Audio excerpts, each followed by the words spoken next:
Let me turn to Emir. Picking up on this question of the state being absent, another finding in the report is that traditional authority is respected more than modern political authority. You've occupied positions in both worlds.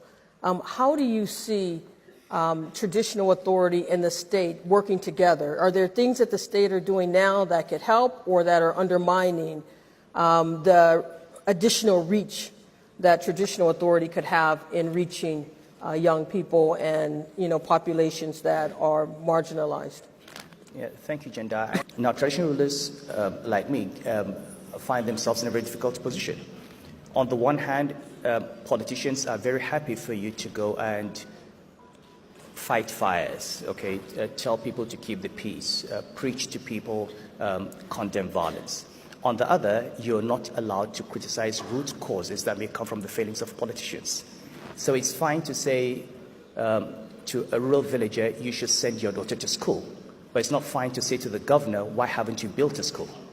Okay, it's fine to talk about the extreme nature of, say, certain interpretations of Islam, but it's not fine to talk about how certain people have been marginalized by the creation of a rentier state that basically expropriates resources and does not care about them. If you take Nigeria, in 1960, land per rural dweller was 2 hectares per rural dweller. Today we've got 0.9. Agricultural policy still remains far behind. Productivity is much lower than the rest of the world. You don't have food security. You've got millions of children out of school. It's not the fault of the children that they're out of school. Somebody was supposed to build those schools.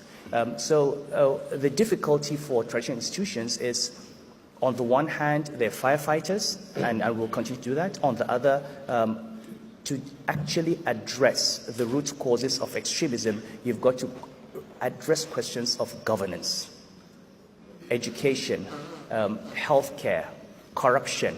And to do that is now political. And so that's the difficulty, I think. If you take the UNDP OHDI poverty index in 2015, poverty levels in Nigeria, 46%. 46% doesn't look too bad compared to other countries. However, if you break these numbers down, in the southwest of Nigeria, 80% are living above the poverty line. In the northwest, 80% are living below the poverty line. And suddenly it becomes 2 different countries. Okay, and even those numbers don't tell you anything.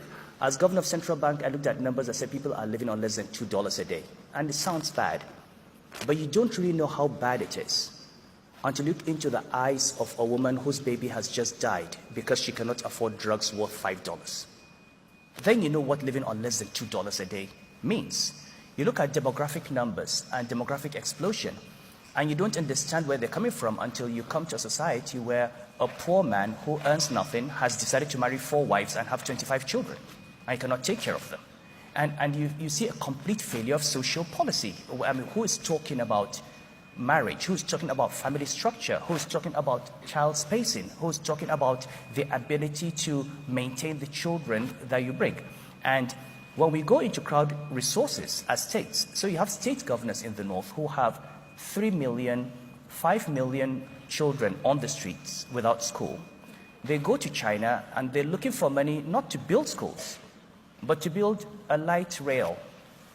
I mean, you spend $2 billion on a light rail.